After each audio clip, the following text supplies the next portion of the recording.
Classes platform पे हम लोग डेली जो टेस्ट पेपर दे रहे हैं उनका सॉल्यूशन करते हैं बच्चों। शुरुआत करते हैं इस पहले प्रश्न के साथ।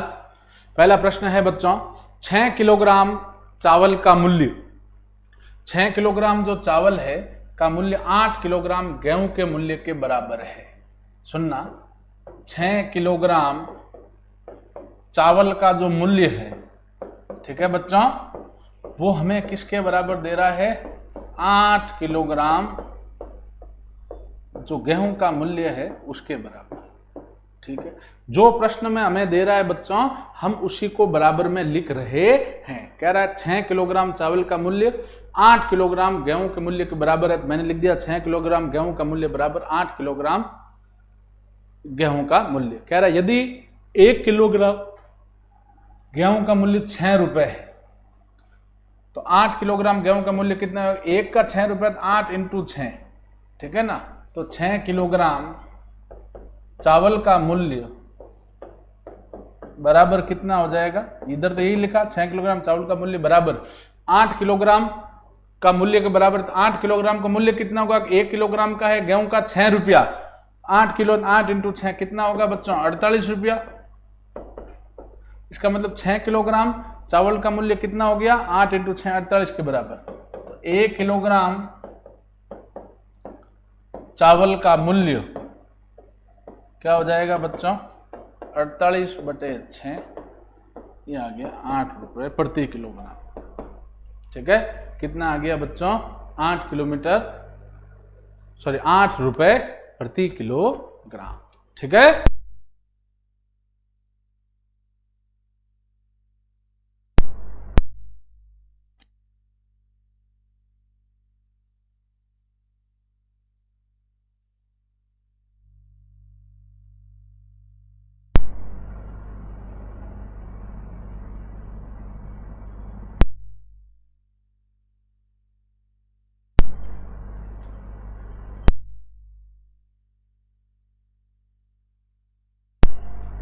चलिए नेक्स्ट सवाल पे चलते हैं बच्चों।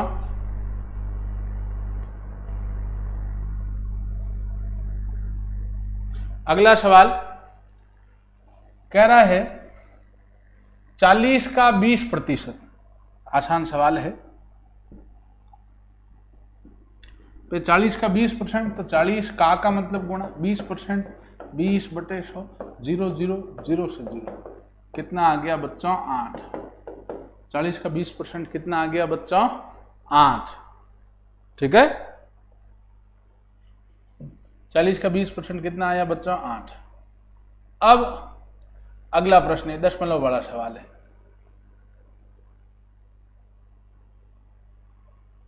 ठीक है, चलिए अब इस सवाल में क्या है, कुछ नहीं करना है, केवल पॉइंट हटाना है। दशमलव के गुणा और भाग है, तो भैया हम क्या करेंगे? पॉइंट हटाएंगे और इसको काट पीट के हल करेंगे। ठीक है, चलिए हटाते हैं भैया पॉइंट। भैया नीचे पॉइंट हटाया, ऊपर 1, पॉइंट के बाद 1 अंक 1 0 इंटू, नीचे पॉइंट हटाया, ऊपर 1, पॉइंट के बाद 2 अंक 2 0, नीचे पॉइंट हटाया, ऊपर 1, पॉइंट के बाद 1 अंक 1 0। तो हमने क्या किया? नीचे पॉइंट हटाया, नीचे पॉइंट हटाते तो हम ऊपर 1 लेते, पॉइंट हटाने के एवज में 1 लिया जाता है। नीचे पॉइंट हटाया, ऊपर 1, पॉइंट के बाद 1 अंक 1 0, नीचे पॉइंट हटाया, ऊपर 1, पॉइंट के बाद 2 अंक 2 0, नीचे पॉइंट हटाया, ऊपर 1, पॉइंट के बाद 1 अंक 1 0। अब ये ऊपर हटा दो पॉइंट, ऊपर पॉइंट हटाया, नीचे 1, पॉइंट के बाद 1 अंक है 1 0 इंटू, यहां पॉइंट हटाया 1 आया, पॉइंट के बाद 3 अंक है 3 0 इंटू, यहां पॉइंट हटाया, पॉइंट हटाने के एवज में 1 आया, 4 अंक है तो 4 0। अब ये पूरी संख्या हो गई बच्चों, पॉइंट सारे हट ही गए हैं। अब हम काटते हैं। 13 का भाग 65 में दिया 5 बार, 16 का भाग 32 में दिया 2 बार, 5 का भाग 55 में दिया 11 बार। यहां जो कट रहा है उसको काट देते हैं। 10 से 10 गया, ये 2 और 1 3 0 से ये 2 0 और ये 3 0 चले गए। पीछे बचा क्या बच्चों? 5 इंटू 2 इंटू ये 11 बटे में, तो उधर से क्या बचा? 5 2 और 11, ऊपर तो नीचे ये सब कट गए। नीचे यहां कितने बचे? ये 10,000। ऊपर बच गया 5 इंटू 2 इंटू 11, नीचे बच गए 10,000। अब ये और कट जाएगा, 5 दूनी 10, 10 से 0 कट गया, ये आ गया 11/1000। पॉइंट नहीं दे रखा होता तो काम मानते हैं सबसे लास्ट में। अब पॉइंट के बाद कितने जीरो है, 3। गुणा में पॉइंट इस तरफ आता है बच्चों, भाग में पॉइंट उधर जाता है। अब ये भाग में पॉइंट उस तरफ जाएगा, कितने अंक जाएगा, जितने जीरो, जीरो कितने 3, तो यहां से 3 अंक जाएगा, 1 2 ये 3 अंक, बाद यहां पॉइंट आएगा। यहाँ उत्तर आ गया 0.011। आंसर क्या आ गया बच्चों, 0.011। ठीक है, ये चीज। चलिए आगे बोली, इसमें 0 लगाओ तो कोई मतलब नहीं, उसके आगे बोली 0, ये 0.110 लगाओ तो 0.011 करो, बात सही। बढ़िया सवाल था। हमने केवल क्या किया था पिछले सवाल में कि भैया पॉइंटों को हटा दिया। किसको हटा दिया बच्चों, पॉइंट को हटा दिया, फिर ऊपर नीचे काट दिया इस सवाल में। अब ये प्रश्न है, लसब मसब का सवाल है। मैंने बताया बच्चों, छोटी से छोटी शब्द आता है प्रश्न में तो हमें क्या निकालना है, लसब। छोटी से छोटी शब्द आता है तो हमें क्या निकाल, बिल्कुल सही जवाब है बेटा, नरसिंह जसोल सिंह भाटी, बहुत बढ़िया बेटा, शाबाश।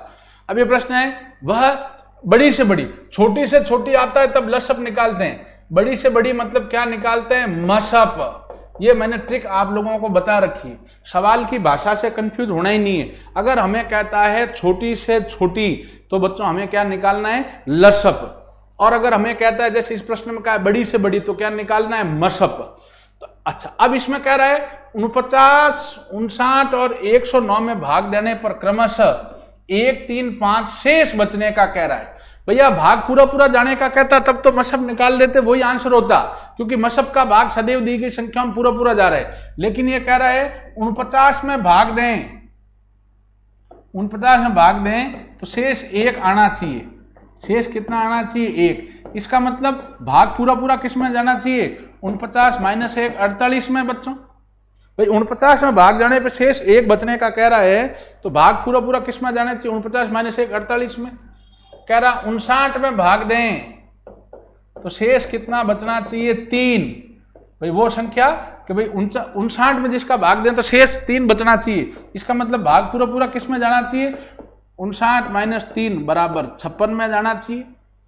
तीसरा 109, इसमें भाग देने पर शेष बचना चाहिए 5। शेष कितना बचना चाहिए, 5। 109 - 5 104। तो अब हमें वो संख्या निकालनी है जिनका भाग इनमें जाए, मतलब इन तीनों का हमें अब क्या निकालना है, मसब। अगर हमें सीधा ही कहता है वह बड़ी से बड़ी संख्या जिसका भाग, वह बड़ी से बड़ी संख्या जिसका भाग भाई निम्न संख्या में जाता हो, वह बड़ी से बड़ी संख्या जिसका भाग निम्न संख्या में जाता हो, तब तो सीधा उसका मसब ही उत्तर होता। लेकिन यह भाग पूरा पूरा जाने का नहीं कह रहा है, यहां शेषफल बचने का कह रहा है बच्चों। तो 49 में भाग देने पर शेषफल 1 बचने कह रहा, तो 49 - 1 किस में भाग पूरा पूरा जाना चाहिए, 48 में। 59 में भाग देने पर शेष 3 बचने कह रहा, तो भाग पूरा पूरा किस में जाना चाहिए, 59 - 3 56 में। 109 में भाग देने पर शेषफल 5 बचने कह रहा, तो 109 - 5 भाग पूरा पूरा किस में जाना चाहिए, 104 में। ठीक है, तब इनका मसब निकाल लेंगे। ठीक है ना बच्चों, इनका हम क्या निकाल लेंगे, मसब, 48, 56 और 104 का। अब जब हम इन तीनों का मसब निकालेंगे बच्चों, ठीक है ना, इनका मसब आएगा अपने 8। इनका मसब कितना, मसब का भाग इन तीनों में जाता है, आप ऑप्शन से भी चेक कर सकते हैं। मसब जो है, मसब का भाग इन तीनों में जाएगा, 8 का भाग 48 जाएगा, 56 में जाएगा, 104 में भी पूरा पूरा जाएगा। ठीक है बच्चों, और हम अगर, अच्छा इसका मसब निकालना आप लोगों को आता ही होगा बच्चों। मैं इसको 2 टुकड़ों में करवा देता हूं, इसको सेव कर लेता हूं मैं। अब हमें पता है 48, 56, 104 का मसब निकालना, ये याद रखें, 48, 56, 104 का मसब निकालना। अब मसब निकाल लेंगे, 48, 56 और 104। ठीक है, इनका मसब निकालते हैं, संक्षिप्त विधि से निकाल लेते हैं। मसब निकालने की 2-3 विधियां हैं, 56 और 104। संक्षिप्त विधि से मसब निकालना है, 2 का भाग दिया, 48 में गया 24 बार, 56 में गया 28 बार, 104 में गया 52 बार।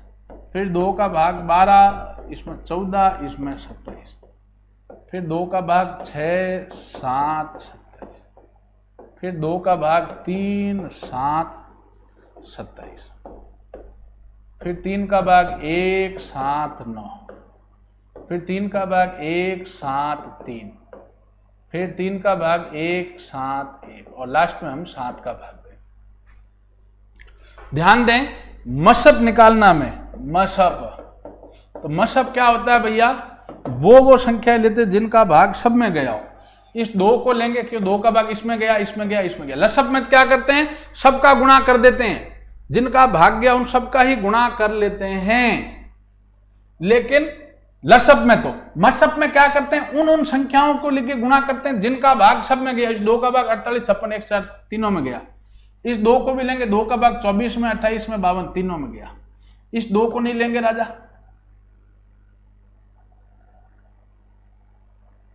रुके, ये 52 आ रहा है, तो इसका मतलब 8 का भाग जो है शेषफुल 5, 104 में जा रहा है कि 8 का भाग जा रहा है, 56 में, 7 और 56, 48 में नहीं जा रहा है भाई। 48, 56 और 104, 2 का भाग दिया 24, 28 और 52, फिर 2 का भाग दिया इसमें 12, 14 और 27,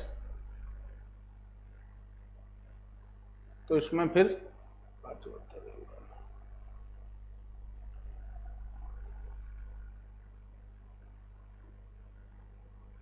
मशअप अपने 8 का भाग तीनों में जा रहा है, 48 का भाग 48 में जा रहा है, 8 का भाग, हाँ तो 56 इसमें जा रहा है, 8 का भाग एक बार गया, फिर 2, 8 का भाग इसमें भी जा रहा है, ठीक है।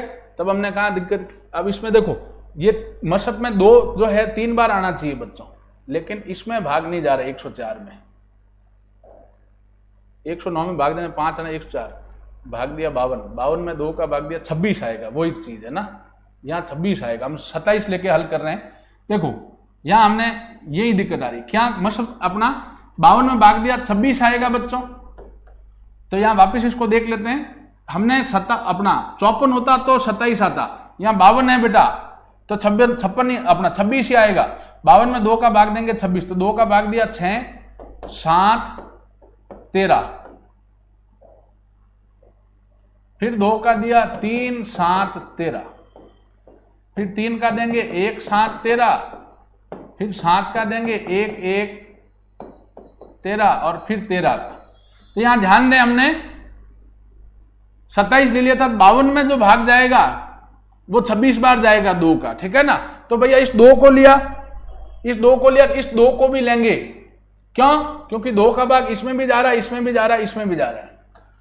अब इस 2 को नहीं लेंगे, क्योंकि 2 का भाग जैसे 7 में नहीं जा रहा, 13 में नहीं जा रहा है। 3 को नहीं लेंगे, 3 का भाग 3 में जा रहा है, लेकिन 7 और 13 में नहीं जा रहा। 7 को नहीं लेंगे, 7 का भाग 1 और 13 में नहीं जा रहा। 13 को नहीं लेंगे, 13 का भाग 1 में नहीं जा रहा है। तो लसअप में तो क्या करते हैं, सबका गुणा ले लेते हैं, लेकिन मशअप में क्या करते हैं, उन संख्याओं को लेते हैं जिनका भाग दी गई सभी संख्याओं में जाता है। तो मशअप कितना आया, 2 इंटू 2 इंटू 2, उत्तर कितना आ गया, 8। अच्छा, एक तरीका तो ये हो गया बच्चों, एक आप क्या कर सकते हो, ऑप्शन से भी कर सकते हैं आप लोग। ऑप्शन से कैसे, 4 ऑप्शन में संख्या दे रखी है बच्चों, 8 का भाग दें आप 49 में, 8 संग 48 शेष, 1 बचता है कि नहीं बचता है बच्चों, बच रहा है। अब 8 का भाग आप 59 में दें, 7 56, शेष घटाएंगे तो अपना 59 में से 56 घटाएंगे, शेष कितना रहेगा, 3, ये भी सही है। फिर 8 का भाग 109 में दे बच्चों, 109 में दिया, ठीक है ना, तो 8 का भाग इसमें जाएगा एक बार, फिर पीछे 2 रहेगा, 2 लिखा, 8 3 24, एक अपना 29 में से 24 घटाया, शेष कितना रहेगा, 5।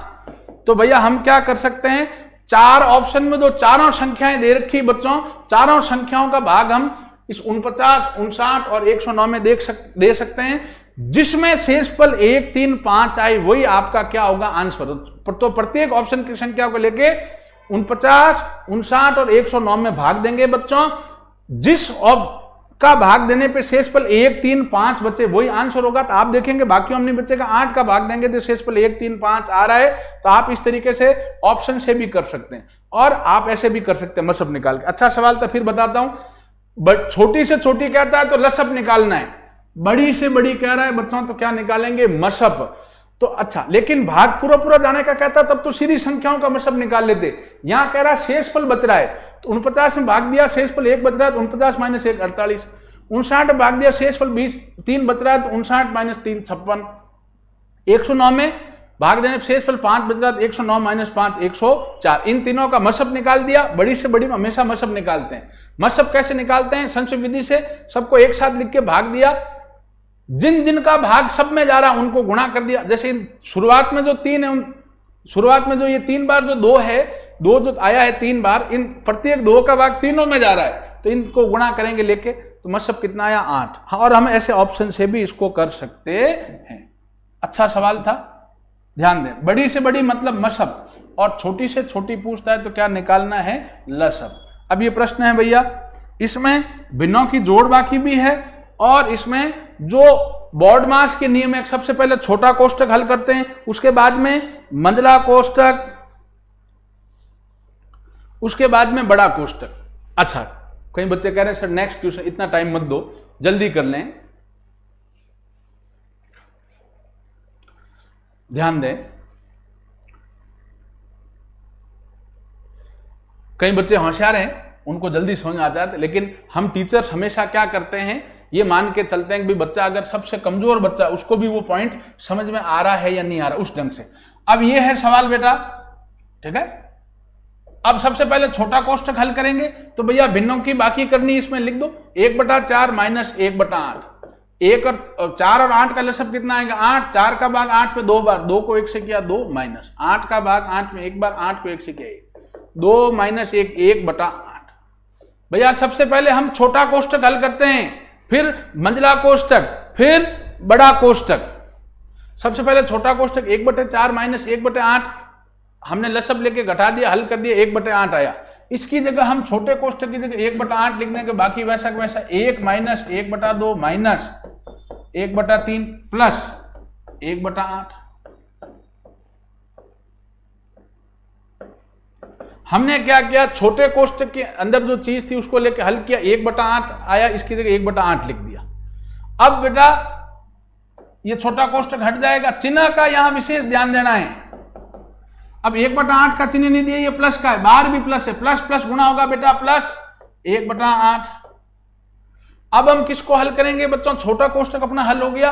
अब हम हल करेंगे मंझला कोष्टक को, हल कर लेते हैं 1/3 प्लस 1/8, लसअप कितना आया 24।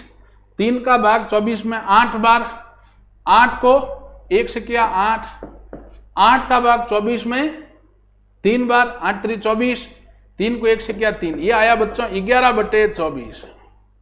अब मैं मंझले कोष्टक की जगह लिख सकता हूं 11/24, तो 1 माइनस 1/2 माइनस 11/24 लिख देता हूं। और अभी मंझला कोष्टक लगाना है, चिन्ह का विशेष ध्यान देना है। अभी 11/24 जो मंझला कोष्टक के अंदर आया, ये प्लस का है बच्चों, बाहर माइनस है, तो प्लस माइनस गुणा होगा बच्चों, क्या होगा माइनस। तो यहां क्या बच जाएगा 1 माइनस 1/2 माइनस 11/24 आ जाएगा। मंझला कोष्टक हट गया। अब इस बड़े कोष्टक को हम लोग हल कर लेते हैं भैया। बड़े कोष्टक की सामग्री में यहां हल कर देता हूं 1/2 माइनस 11/24, लसअप कितना आ जाएगा इनका 24। 2 का भाग 24 में 12 बार, 12 को 1 से किया 12 माइनस 24 का भाग 24 में 1 बार, 1 को से किया 11, यह आ जाएगा 1/24। ये कितना आएगा बच्चों 1/24, ठीक है। अब हम लोग ये इस बड़े कोष्टक की जगह कितना लिख सकते हैं बच्चों 1/24, तो यहां क्या लिख सकता हूं 1 माइनस बड़े कोष्टक की जगह 1/24, ये प्लस का है भैया, चिन्ह नहीं दिया, प्लस का 1/24। अब प्लस माइनस माइनस 1 माइनस 1/24, अब बटे में कुछ नहीं 1, बस हल हो गया। 1 और 24 का लसअप 24, 1 का भाग 24 24 बार, 24 को 1 से किया 24, माइनस का माइनस 24 का भाग 24 1 बार, 1 को 1 से किया, उत्तर आ गया बच्चों 23/24। आंसर कितना आया बच्चों 23/24। कई बच्चों ने आंसर दे दिया बेटा, वेरी गुड। आंसर आपके इस सवाल का निकल के आ जाएगा बच्चों 23/24। सुनिएगा, हम लोग अगर रेखा बंधनी है तो सबसे पहले रेखा बंधनी हल करनी है। रेखा बंधनी ऊपर रेखा लगी होगी, सबसे पहले रेखा बंधनी, फिर हम लोग छोटा कोष्टक हल करते हैं, फिर मंझला कोष्टक, फिर बड़ा कोष्टक। तो बेटा सबसे पहले छोटा कोष्टक हल किया, 1/4 माइनस 1/8, भिन्नों की बाकी आती लसअप लेके निकाल दिया, 1/8 लिख दिया इसकी जगह। अब ये 1/8 चिन्ह नहीं दिया, प्लस का बार प्लस प्लस प्लस गुणा हुआ प्लस, तो ये छोटा कोष्टक हट गया। अब मंझला कोष्टक 1/3 प्लस 1/8 को जोड़ा 11/24, इसकी जगह 11/24 लिख दिया, ये प्लस का है, बाहर इस बार बेटा माइनस है, तो प्लस माइनस गुणा होगा, क्या होगा, असमान चिन्ह होने पे माइनस आएगा। फिर इस बड़े कोष्टक हल करते हैं, 1/2 माइनस 11/24 को हल किया, आया 1/4।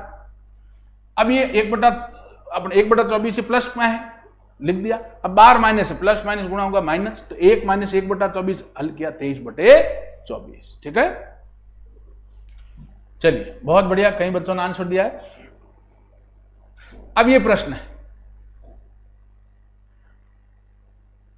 अब ये प्रश्न आपको मैंने संख्याबद्धी में पूरी चीजें बता रखी है बच्चों। पूरा कोर्स का जो वीडियो वगैरह है वो सब यूट्यूब चैनल जो अपना है सत्यकेतु डिफेंस एकेडमी, उसकी प्लेलिस्ट में जाके आप देख सकते हैं। कोर्स, फिर उसका रिवीजन वगैरह, जो भी पिछले टेस्ट पेपरों का सॉल्यूशन वगैरह, सारे के सारे अपने जो यूट्यूब चैनल है उस पर पहले से ही पढ़े हैं, वहां आप जाके देख सकते हैं, सारी चीजें बताई हमने। पहला पॉइंट है, कह रहा कौन सा कथन असत्य है। 4 कथन दिए, इसमें से कह रहा कौन सा असत्य, 3 सत्य होंगे, इसका मतलब 1 असत्य होगा, उसको पहचानना है। पहला प्रश्न है, प्रत्येक जुड़वा अभाज्य सह अभाज्य होती है। प्रत्येक जुड़वा अभाज्य, जुड़वा अभाज्य क्या होता है बच्चों, जो लगातार आने वाली, जुड़वा मतलब क्या होती है, साथ साथ आने वाली, जैसे 11 और 13, ये जुड़वा अभाज्य। जुड़वा मतलब साथ साथ, 11 के बाद 12 तो अभाज्य नहीं होती है, जस्ट अगली अभाज्य संख्या कौन सी, 13, ये जुड़वा अभाज्य है बच्चों, ये जुड़वा अभाज्य है। जुड़वा मतलब साथ साथ आने वाली अभाज्य संख्याएं, जुड़वा अभाज्य का मतलब है साथ साथ आने वाली अभाज्य संख्याएं। ये सह अभाज्य होती है, तो भैया जो दोनों ही संख्याएं अभाज्य है तो साथ में देखोगे भी तो भी वो सह अभाज्य होगी कि नहीं। सह मतलब साथ में, 11 और 13 दोनों सह अभाज्य ही है। ऐसी कोई संख्या नहीं है जिसका भाग 11 में भी जाता और 13 में भी जाता हो। जैसे मैं कहूं 7,11, ये भी क्या है भैया, जुड़वा अभाज्य, ये भी क्या हुई, 7 में अभाज्य हुई कि नहीं हुई। तो पहला कथन सत्य है, क्यों, क्योंकि बच्चों प्रत्येक जुड़वा अभाज्य, 2 लगातार आने वाली जुड़वा अभाज्य लें तो दोनों ही अभाज्य संख्याएं, पहली दूसरी दोनों ही संख्या अभाज्य है, तो सह अभाज्य तो होगी भाई, खुद ही अपना आप में अभाज्य है, किसी का भाग उनमें नहीं जा रहा है, तो उनको दोनों को साथ में लगोगे तो ऐसी कोई संख्या क्या जिसका भाग दोनों में जाए, नहीं, दोनों ही अभाज्य संख्या है, दोनों में साथ में भाग जाने का मतलब ही नहीं है। तो प्रत्येक जुड़वा अभाज्य संख्या कैसी होती है, सहभाज्य, ये तो सत्य, इसको नहीं लेना है, असत्य। जुड़वा अभाज्य संख्याओं का मशप 1 होता है तथा लसप उनका गुणनफल होता है, बिल्कुल जैसे 11 और 13 है तो इनका मशप कितना आएगा, 1। वह बड़ी से बड़ी संख्या जिसका भाग 11 और 13 दोनों में जाता हो तो भैया 1 ही होगी। जुड़वा अभाज्य में मशप सदैव 1 आता है, बिल्कुल सही है। इन पॉइंट्स को आप रट भी लेना, जो सत्य बता रहे हैं वो रट लेना। और लसप इनका गुणा होता है, लसप इनका गुणा होगा बच्चों, क्यों, अगर जैसे उदाहरण लेते हैं 11 और 13 का, लसप में सब एक नियम बताया था कि पहली संख्या इंटू दूसरी संख्या बराबर क्या होता है, उनका लसप इंटू मसप। मसप कितना है बच्चों, 1 से गुणा हुआ लसप, 1 इंटू लसप मतलब लसप। तो लसप उन संख्याओं का गुणा आ रहा है कि नहीं आ रहा है बच्चों, आ रहा है। क्या नियम बताया था, पहली संख्या इंटू दूसरी संख्या बराबर होता है लसप इंटू मसप। तो पहली संख्या 11, दूसरी संख्या 13, 11 इंटू 13 बराबर उनका लसप इंटू मसप 1 होता है बच्चों, हमें पता है 1, मसप 1 मतलब वही लसप। तो लसप क्या हो गया, 11 इंटू 13, वो संख्याओं का गुणा हुआ कि नहीं हुआ, हुआ बच्चों। तीसरा, सह अभाज्य संख्या में दोनों संख्याएं अभाज्य होती है, ये जरूरी नहीं है, ये तो दूसरा कथन भी सत्य है। तीसरा कथन असत्य हुआ। सह अभाज्य का मतलब साथ में अभाज्य, जैसे अब 16 और 25 है, 16 और 25 है, ये सह अभाज्य है। 16 और 25 बच्चों सह अभाज्य तो है, क्योंकि यूं भले ही भाज्य होती, 16 भाज्य है बेटा अपने, 25 भी भाज्य है, लेकिन सह अभाज्य साथ में अभाज्य है। 16 भले ही भाज्य हो, 25 भले ही भाज्य हो, जब दोनों को साथ में लेते हैं, सह लेते हैं, सह मतलब साथ में लेते हैं, ऐसी कोई संख्या नहीं जिसका भाग 16 में भी जाता हो और जिसका भाग 25 में भी जाता हो, ऐसी कोई संख्या नहीं है। तो 16 और जो 25 है ये सहभाज्य है कि नहीं बच्चों? है। यूं तो 16 25 दोनों भाज्य है, लेकिन 16 और 25 को साथ में लें तो ये अभाज्य, अपना सह, अगर साथ में लें तो ये सहभाज्य है कि नहीं बच्चों? है, क्योंकि ऐसी कोई संख्या नहीं जिसका भाग 16 और 25 दोनों में जाता। अब 2 का भाग 16 में जाता है, 25 में नहीं जाता। 4 का भाग 16 में जाता है, 25 में जाता। 8 का भाग 16 में जाता है, 25 में जाता। 25 और 5 का भाग जाता है, 16 में नहीं जाता है। तो सहअभाज्य मतलब साथ में अभाज्य होनी चाहिए। तो ये जरूरी नहीं है कि सहअभाज्य संख्या में दोनों संख्याएं अभाज्य, ये जरूरी नहीं। जैसे 16 और 25 ये दोनों बच्चों भाज्य है। ये दोनों कैसी है बच्चों? 16 और 25 भाज्य है, लेकिन दोनों को साथ में लेते हैं, सहभाज्य हुई कि नहीं हुई? हुई। ये पॉइंट तीसरा असत्य हो गया। यही आंसर सी करेक्ट है। सी आंसर आपका करेक्ट है। कारण क्या कह रहा है? सहअभाज्य संख्या में दोनों संख्या अभाज्य होती। देख लो, ये 16 और 25 सहअभाज्य है, दोनों में दोनों ऐसी कोई संख्या नहीं जिसका भाग दोनों में जाता हो, ठीक है ना। लेकिन ये दोनों अभाज्य है क्या? नहीं, दोनों भाज्य है। तो ऐसा जरूरी नहीं है कि सहअभाज्य संख्या में दोनों संख्याएं भाज्य हो। तो सी ऑप्शन आपका करेक्ट है, ठीक है। अच्छा, ये मान लो जिनको सहभाज्य जुड़वाभाज्य वगैरह नहीं पता है, तो भैया वो पुराने वीडियो जिसमें अपने संख्या पद्धति वगैरह पढ़ा रखा, उसमें पूरी भाज्य अभाज्य सम विषम परिमेय अपरिमेय वास्तविक पूर्ण संख्याएं वगैरह सब चीजें बता रखी बच्चों, ठीक है।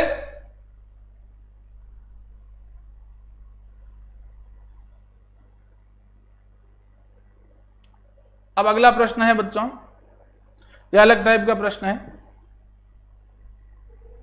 कह रहा है 4, 7 और 3, इन 3 अंकों की सहायता से बनी 3 अंकों की, ये जो 3 अंक, इनसे 3 अंकों की बनी, जिसमें अंकों की पुनरावृत्ति नहीं होना चाहिए, वापस नहीं आना चाहिए, बनने वाली सभी संख्याओं का योगफल क्या होगा? बनने वाली सभी संख्याओं का योगफल क्या होगा, ये पूछ रहा है।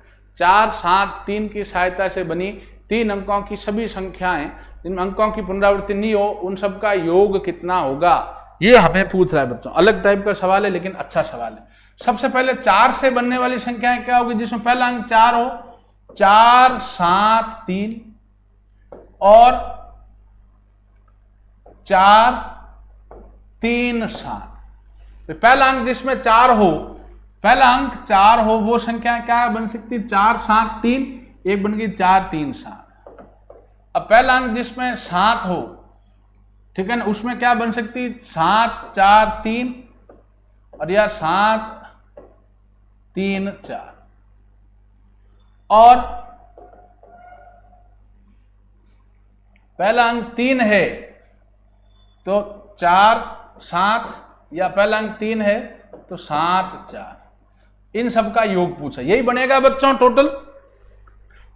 अंकों की पुनरावृत्ति नहीं हो, पहला अंक 4 है तो दूसरा तीसरा 7 और 3 या 3 या 7 होगा, या पहला अंक 7 ये 4 और 3 या 3, 4 होगा। पहला अंक 3 है तो 4, 7 या 7, 4। जोड़ लें इनको एक बार, 3 और 7 10, 10 और 3 13, 13 और 4 17, 17 और 7 24, 24 और 4 28 और 8 ऐसे लगी 2, 7 और 2 9, 9 और 3 12, 12 और 4 16, 16 और 3 19, 19 और 4 23, 23 और 7 30 शुभ ऐसे लगी 3, 3 और 4 7, 7 और 4 11, 11 और 7 18, 18 और 7 25, 25 और 3 28 और 3 31। उत्तर आ गया 3128। आंसर कितना आया बच्चों? 3128, ठीक है। अलग टाइप का सवाल है, लेकिन अच्छा सवाल है। इन सब का योग पूछा था तो 3128। कई बार पूछता कितनी संख्याएं बनती, तो 6 संख्याएं बनी थी। अब अगला, ये भी सम अपना प्रथम चैप्टर में करवाया था आपको, 1 से लेकर n तक की प्राकृत संख्याओं का योग का सूत्र, 1 से लेकर n तक की पूर्ण संख्याओं का योग का सूत्र, प्रथम n सम संख्याओं का सूत्र, प्रथम n विषम संख्याओं का सूत्र, प्रथम n पूर्ण वर्ग संख्याओं का सूत्र। उन सभी सूत्रों को रटें, ठीक है। जिनके टॉपिक्स तैयार नहीं वो पिछले वीडियो देखें, अपने प्लेलिस्ट में सारे वीडियो पढ़ें बेटा, रिवीजन वगैरह के सबके। प्रथम 10 सम संख्याओं का योग, तो बेटा सीधा सूत्र है, प्रथम n सम संख्याओं का योग बराबर क्या होता है बच्चों? n into n plus 1। n मतलब 10 इंटू 10 प्लस 1, 10 इंटू 11 कितना आ रहा है बच्चों? 110। आंसर कितना आ गया बच्चों? 110।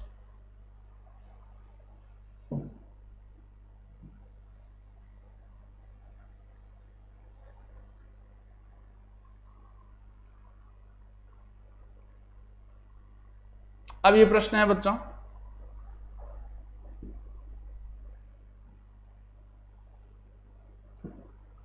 अब इसको दो तरीके से कर सकते हैं।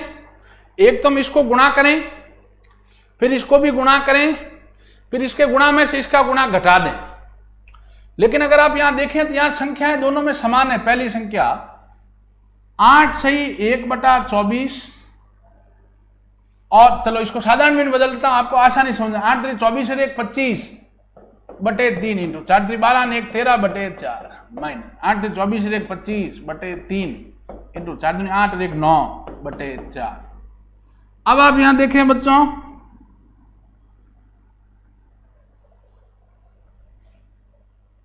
वापिस लिख देता हूं मैं, 25/3 इंटू 13/4 माइनस 25/3 इंटू 9/4। अब आप देखें बच्चों,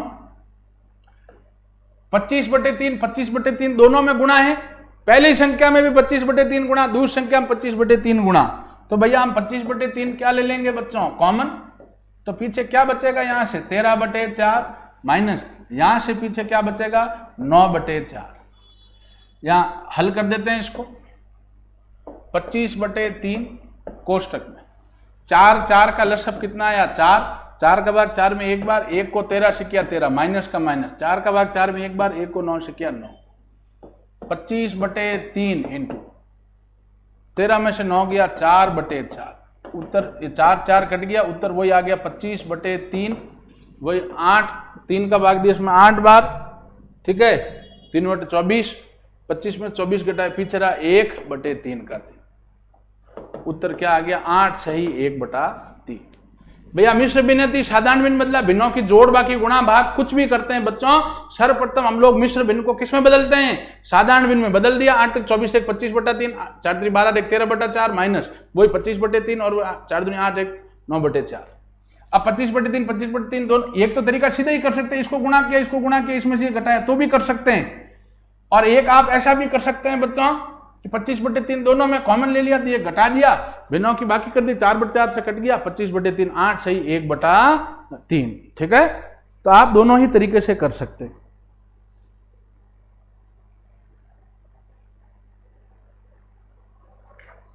चलिए अब हम आगे चलते हैं।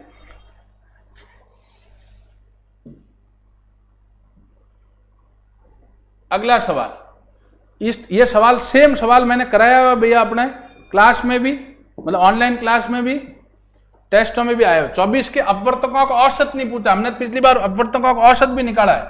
अपवर्तक होते क्या है? जिसमें अपवर्तक क्या होते हैं बच्चों, ध्यान दें, वो संख्याएं जिसका भाग 24 में जाता हो। 24 का अपवर्तक मतलब वो संख्याएं जिसका भाग 24 में जाता हो। 24 में किस किस का भाग जाता है? 1 का, 2 का जाता है, 3 का जाता है, 4 का जाता है, 6 का जाता है, 8 का जाता है, 12 का जाता है और स्वयं 24 का भाग जाता है।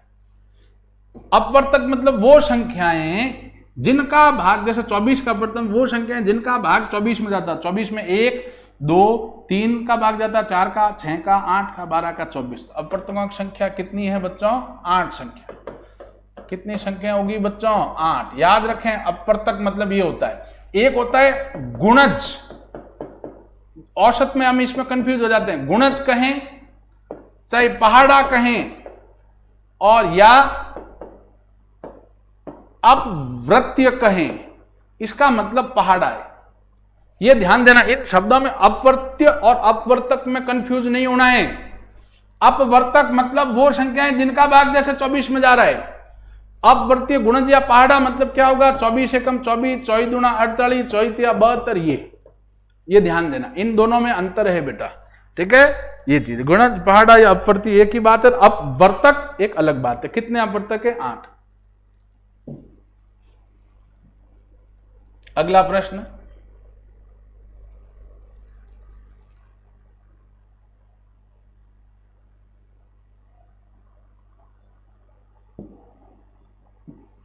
सुनिएगा, 3/5 किलोग्राम चांदी का मूल्य 1/, तो लिख देते हैं, चूंकि 3/5 किलोग्राम चांदी का मूल्य बराबर 120 रुपया, इसलिए 1 किलोग्राम हम कि कुछ भी मूल्य देता होता है तो 1 पे निकालते हैं बच्चों, तो भाई चूंकि 3/4 किलोग्राम चांदी का मूल्य 120 रुपए, तो 1 किलोग्राम चांदी का मूल्य दिए, इस तरफ भाग में लाते हैं, 120 बटा 3/5। अब मैंने बताया भाई A/B/C होता है, भाई इतने का मूल्य इतना, 1 का मूल्य के लिए ये भाग में लाते हैं, बटे में आया, बटा मतलब भाग लिया है, A/B/C होता है, C किसके गुणे में जाता है, A के बटा B, C A के गुणे में, A/B/C, 3 संख्या ऐसे बटे में हो तो तीसरी संख्या पहले के गुणे में चली जाती, चलेगी। 3 को काटा, 3 का भाग 120 दिया 40, 40 × 5 आ गया बच्चों 200, 40 × 5 कितना आ गया बच्चों 200। अब 1 किलोग्राम चांदी का मूल्य 200 है, इसलिए 1/4 किलोग्राम, 1 का मूल्य यह है, 1/4 किलोग्राम चांदी का मूल्य कितना होगा बच्चों 200 × 1/4, कितने रुपए आ गया बच्चों, 200 में 4 का भाग देंगे 50 रुपए, कितना रुपए आ गया बच्चों 50 रुपए, ठीक है।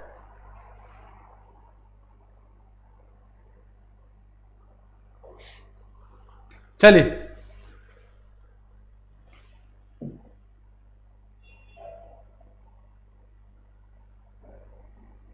अब अगला प्रश्न है, 2 से 1/7 में क्या जोड़ा जाए कि योगफल 4 हो जाए। प्रश्न कह रहा है मिश्र भिन्न, चलो मैं सीधे लिख देता, 2 से 1/7 इसमें क्या जोड़े हैं, तो हमने कहा भाई x जोड़ो, योगफल कितना आना चाहिए 4। भाई 2 से 1/7 में क्या जोड़े, तो हमने कहा भाई 2 से 1/7 में x जोड़े तो 4 आ जाना चाहिए, जो चीज पूछी जाती है उसको x मान लेते हैं भैया।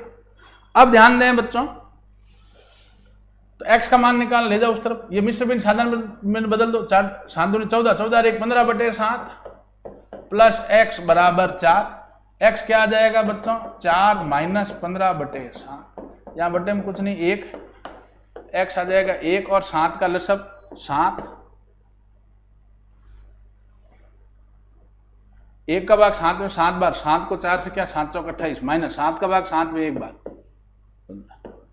x आ गया 28 में 15 गया 13/7, तो x आ गया बच्चों 7 का भाग दिया इसमें 1 बार, 7 × 7, 13 में 7 घटा पीछे रहा 6/7, तो कितना जोड़ना पड़ेगा, 1 सही 6/7, ठीक है, कितना जोड़ना पड़ेगा बच्चों 1 सही 6/7, बिल्कुल सही जवाब।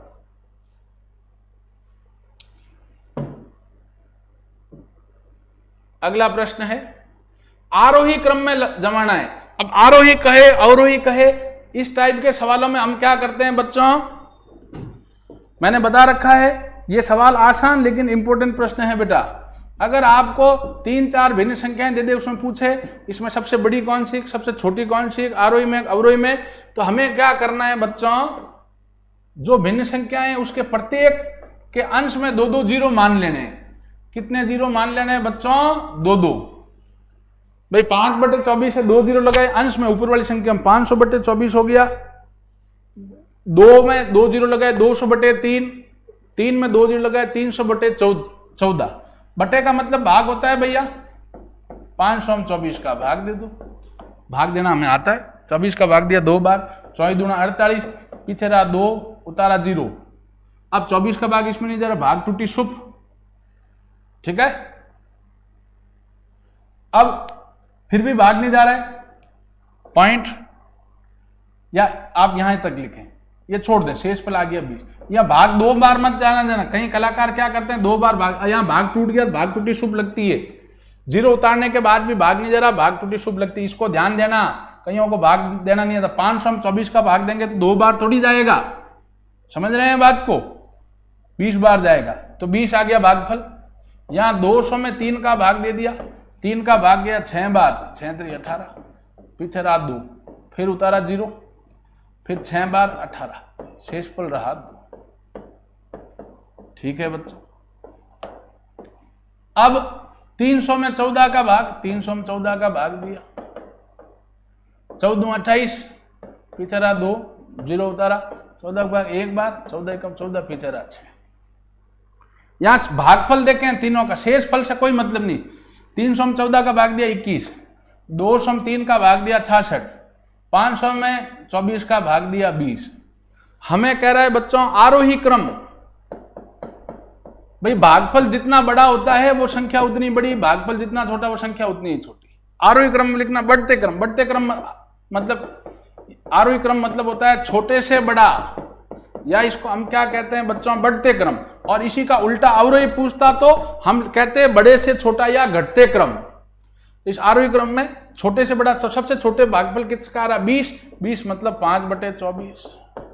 उससे बड़ा भागफल आ रहा 21 तो 3/14, और उससे बड़ा भागफल आ रहा है ये कितना हो गया 2/3। ये आपका आंसर हो गया।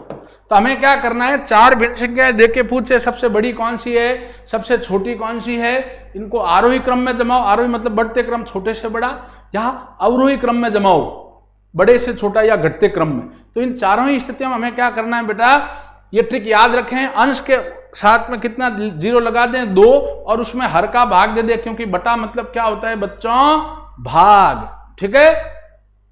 वहां जो भाग शेष फल से कोई मतलब नहीं, जो आ रहा है छोड़ दो, भागफल जो आ रहा है जितना भागफल बड़ा वो संख्या उतनी ही बड़ी। अब ये सवाल, ये तो आसान है, कल परसों भी किया हमने। कह रहा 475 में 7 के स्थानीय मान व अंकित मान, अंकित मान कह दो चाहे जातीय मान कह दो एक ही बात है, का अंतर क्या होगा। तो 7 का स्थानीय मान तो कितना होगा 70, और अंकित मान कितना होगा 7, दोनों का अंतर कितना हो गया 63, ठीक है।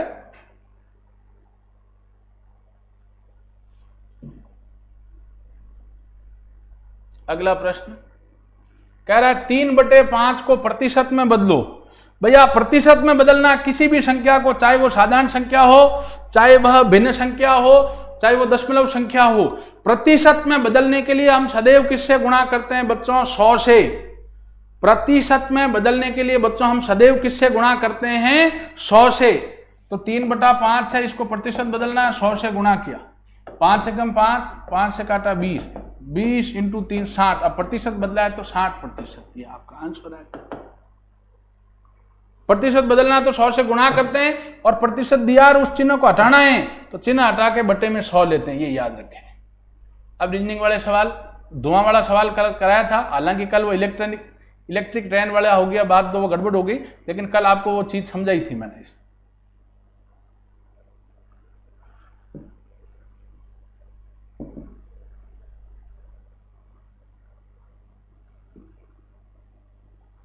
प्रश्न है बच्चों, एक ट्रेन दक्षिण से उत्तर की ओर मुख करके खड़ी है। सुनिएगा भैया, ये उत्तर, ये दक्षिण, ये पूर्व, ये पश्चिम। एक ट्रेन है बच्चों, वो दक्षिण से उत्तर की ओर मुंह करके खड़ी है। ये मुंह, ठीक है ना, इसका मुंह इस दिशा में, उत्तर दिशा में, इधर इसका मुंह है, तथा हवा खड़ी है। ट्रेन चल नहीं रही है। सुनिएगा, ट्रेन खड़ी है तो धुआं अपने ऊपर रहेगा। ध्यान दें बेटा, ट्रेन अगर उत्तर दिशा में जाती, ट्रेन उत्तर दिशा में जाती तो सामने से आने वाली जो है हवा, उसके कारण धुआं दक्षिण में जाता। अगर ट्रेन चलती है जिस दिशा में चलेगी, धुआं उसकी उल्टी दिशा में जाएगा। कार इधर जाती है तो धुआं इधर जाता है भैया। ट्रेन अगर उत्तर में चलती तो धुआं दक्षिण में आता, लेकिन ट्रेन खड़ी है, ट्रेन खड़ी कह रहा है बच्चों, चल नहीं रही है। देखो ये आसान सवाल है, लेकिन कल इलेक्ट्रिक ट्रेन से हमें कंफ्यूज कर दिया। आज कह रहा उत्तर से दक्षिण चल नहीं रही है, खड़ी है, तो उत्तर दक्षिण का कोई मतलब नहीं। तो धुआं कहां होगा बच्चों, ये यहीं पे होगा ये। लेकिन अब क्या कह रहा है, हवा पश्चिम से पूर्व की ओर चल रही। जो हवा चल रही है बच्चों, वो पश्चिम से पूर्व की ओर, इधर से चल रही है। तो धुआं किस दिशा में जाएगा भैया, धुआं वो जाएगा पूर्व दिशा में। ये ध्यान देना। आंसर इसका क्या आएगा? पूर्व। धुआं पूर्व दिशा में जाएगा क्योंकि ट्रेन खड़ी है। ट्रेन क्या है बच्चों? खड़ी है। तो ट्रेन भले उत्तर दिशा में मुंह करके खड़ी है तो धुआं दक्षिण में नहीं जाएगा। अगर ट्रेन चलती तो धुआं दक्षिण में जाता। अगर मैं यहां ये कह देता हूं ट्रेन चलती तो धुआं किस दिशा में जाता बच्चों? कि भैया ट्रेन जा रही है इस दिशा में, उत्तर में, तो धुआं किस तरफ जाता? दक्षिण में। धुआं इधर जाता और फिर इधर से हवा की चोट लगती तो धुआं इस तरफ जाता ऐसे, क्योंकि धुआं पीछे आ रहा है फिर इधर से खींच रहा है तो धुआं उस दिशा में हम क्या कहते हैं कि किस दिशा में आ रहा है भैया? दक्षिण पूर्व में। अगर ट्रेन चलती तो ध्यान से इस पॉइंट को समझें, ट्रेन चलती तो ट्रेन उत्तर में चलती तो धुआं दक्षिण में आता। ट्रेन उत्तर में चलती तो धुआं दक्षिण में आता, इधर से हवा चल रही वो धुआं इधर लाती तो ये न तो पूर्व में पूरा जाती न पूरा दक्षिण में रहती, दक्षिण पूर्व में यहां धुआं आता। ये हवा इधर थोड़ा धुएं को इधर ले आती तो दक्षिण पूर्व में धुआं जाता। और लेकिन यहां कह रहा ट्रेन खड़ी है तो भैया खड़ी ट्रेन में धुआं, ट्रेन भले उत्तर दिशा की ओर मुंह करके खड़ी हो, चल नहीं रही तो धुआं दक्षिण में नहीं जाएगा, धुआं इसके ऊपर ही रहेगा। तो हवा पश्चिम से पूर्व चल रही तो धुआं पूर्व दिशा में आएगा। दोनों पॉइंट मेरे ख्याल से आप लोगों को समझ में आ गए होंगे। आसान पॉइंट है लेकिन अच्छे पॉइंट्स, इसमें कंफ्यूज हो जाते हैं। अब प्रश्न है बच्चों कोडिंग डिकोडिंग का। प्रश्न कह रहा है इंडिया को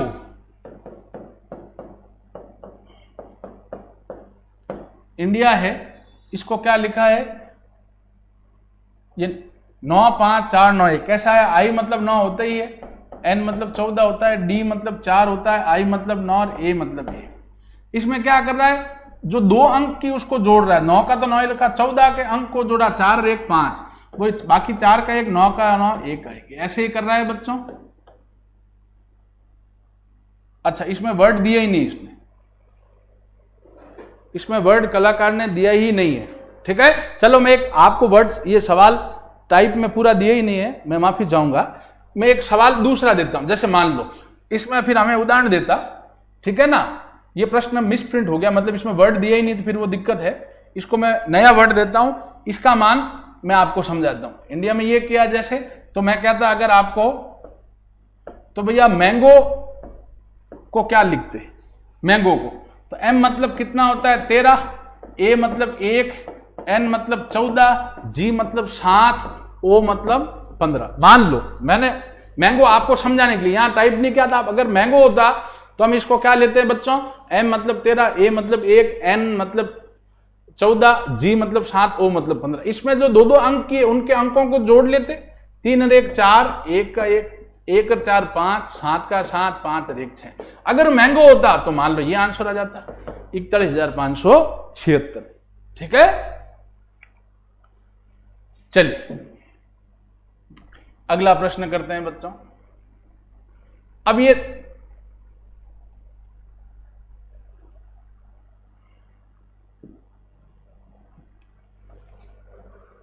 क्रम परीक्षण का सवाल है। हमने अभी तक इस पे 2-3 सवाल करे थे। रीजनिंग में मैं रोज नए नए सवाल डाल रहा हूं ताकि आप इन चीजों को समझ सके। ठीक है, रीजनिंग में मैं कुछ नए सवाल आपको मैं देता जा रहा हूं। ठीक है, अब यहां कह रहा है कि भैया किसी पंक्ति में राम जो है, राम का बाएं से 40वां स्थान, राम का बाएं से कौन सा स्थान है? 40वां। उसी पंक्ति में श्याम का स्थान कौन सा है? दाएं से 25वां स्थान। जो चीज दे रखा प्रश्न में मैं लिखते जा रहा हूं। राम का बाएं से 40वां स्थान है, श्याम का दाएं से 25 स्थान है। यदि ये दोनों आपस में अपना स्थान अदल बदल कर लें, अपना स्थान ये अदल बदल कर लें, ठीक है ना, आपस में अपना स्थान अदल बदल कर लेते हैं, तो बाएं से राम का 50वां स्थान हो जाता है। तो बाएं से राम का कौन सा स्थान हो जाता है? 50वां। बाएं से 50वां स्थान हो जाता है। बाएं से राम का 50वां स्थान हो जाता है, तो श्याम का दाएं से कौन सा स्थान होगा? तो बेटा यहां जितनी वृद्धि होती है, देखो ये 40 था, 40 से 50 हुआ है, तो वृद्धि कितने की हुई है? 10 की। तो इधर भी 10 की वृद्धि होगी, तो 25 + 10, दाएं से कौन सा स्थान होगा बच्चों? 35वां। ये आपका आंसर। भाई राम बाएं से 40वां स्थान है, श्याम दाएं से 25वां स्थान है, अदल बदल कर दिया तो राम का बाएं से 50वां स्थान हो गया। तो जितने इस स्थान में वृद्धि कमी होती है, श्याम के स्थान में उतनी वृद्धि कमी होगी। तो वहां 10 की वृद्धि होती है, यहां पे भी 10 की वृद्धि, 25 + 10 35वां स्थान दाएं से। ठीक है, ये ट्रिक याद रखें। 10 की वृद्धि 40 से 50वां रहा, तो श्याम भी क्या होगा? 25 से 35 हो जाएगा। अब ये सवाल आसान है, लेकिन इसको समझना है, रक्त संबंध का सवाल है। कह रहा प्रवीण के 3 पुत्रियां हैं, 3 लड़कियां हैं। प्रवीण है, इसके 3 पुत्रियां हैं। कितनी पुत्रियां हैं? 3। ये भी पुत्री, ये भी पुत्री, ये भी पुत्री। कह रहा परिवार, प्रत्येक पुत्री का एक भाई है, तो भैया भाई एक ही होगा। क्या 3 ले लोगे? भाई एक ही लेना है। भैया प्रवीण की 3 पुत्रियां हैं, प्रत्येक एक भाई है, मतलब कुल 3 भाई नहीं हुए, कुल भाई एक ही हुआ। इसका भाई होगा, वो इसका ही भाई होगा, और इसका ही भाई होगा। तो कह रहा पुरुष कितने हैं? कुल पूछे तो 5 बता दोगे। पुरुष कितने हैं? तो प्रवीण प्लस वो एक भाई। पुरुष कितने हैं बच्चों? 2। ये ध्यान दें। और परिवार में सदस्यों की संख्या पूछता तो 5।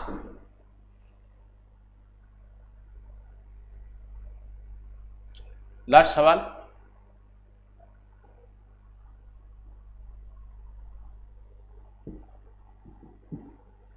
इसमें कई बार आप ऑप्शन से चेक करें, हम कुछ और सोच लेते हैं इन सवालों में, और जरूरी नहीं एग्जामिनर वही सोच रहा हो, तो आप ऑप्शन मिलाओगे तो पता चल जाएगा। एक तो इसमें सीधा पता चल रहा है, इन दोनों को जोड़ लें 9 और 13 को, तो इससे अगली संख्या प्राप्त आ रही है 22, बिल्कुल आ रही है बच्चों। तो हम इससे अगली संख्या के लिए क्या करेंगे भैया? पिछले 2 अंकों को जोड़ने से अगली संख्या आ रही, 9 और 13 22 आ रहा है, तब हम 13 और 22 को जोड़ लेंगे। 13 और 22 को जोड़ें तो कितना है? 25 और 35, 35 आ रहा है बच्चों।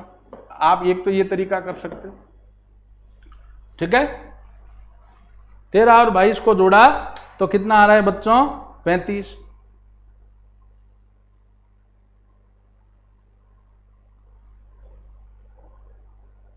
लेकिन 35 अपने आंसर दिया हुआ नहीं है।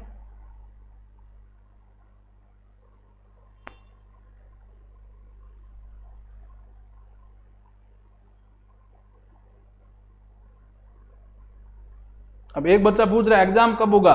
बेटा वो अभी हमें नहीं पता, वो तो ज्वाइन इंडियन आर्मी वेबसाइट पे या अपने न्यूज़पेपर या जो एआरओ में आ जाए वही आपका फाइनल है। समझ रहे हैं बात को? ये ध्यान दे दें भैया। चलिए, तो इसका आंसर 35 करेक्ट है, ठीक है। 35 करेक्ट है, ऑप्शन में वो गलत बता रहा 39, आंसर 35 करेक्ट है, ठीक है। चलिए, कई बच्चों ने आंसर दिया है। चलिए, आज का टेस्ट पेपर हमने हल कर दिया बच्चों। जो सवाल आपसे नहीं हुए उनको जरूर करें, 15 मिनट का ब्रेक लें, उसके बाद जीके और साइंस की हम लोग टेस्ट का सॉल्यूशन करेंगे, उनसे भी आप करें। टेस्टों पे हम लोग रोज निःशुल्क टेस्ट पेपर डाल रहे हैं, उन टेस्ट पेपरों को करें। चैप्टर वाइज कई चैप्टरों के भी क्वेश्चन डालें, उनको भी आप लोग करें। वीडियो जो है पूरे कोर्स का रिवीजन की वीडियो वो अपने भाई, अब कोई बच्चा अगर अभी जुड़ा रहा है, अभी वीडियो देखना चाह रहा है तो वो देख सकता है। हमने कोई वीडियो नहीं हटाए बेटा। Satyaketu defence academy YouTube channel, उसको सब्सक्राइब करें। और उसकी जो प्लेलिस्ट है, प्लेलिस्ट के अंदर सारे वीडियो जीके साइंस मैथ्स के पूरे कोर्स के रिवीजन के सब प्लेलिस्ट बना के उसमें डाले हुए, वहां जाएं और उन वीडियोज को देखें और अपनी तैयारी को और पुख्ता करें, ठीक है। धन्यवाद।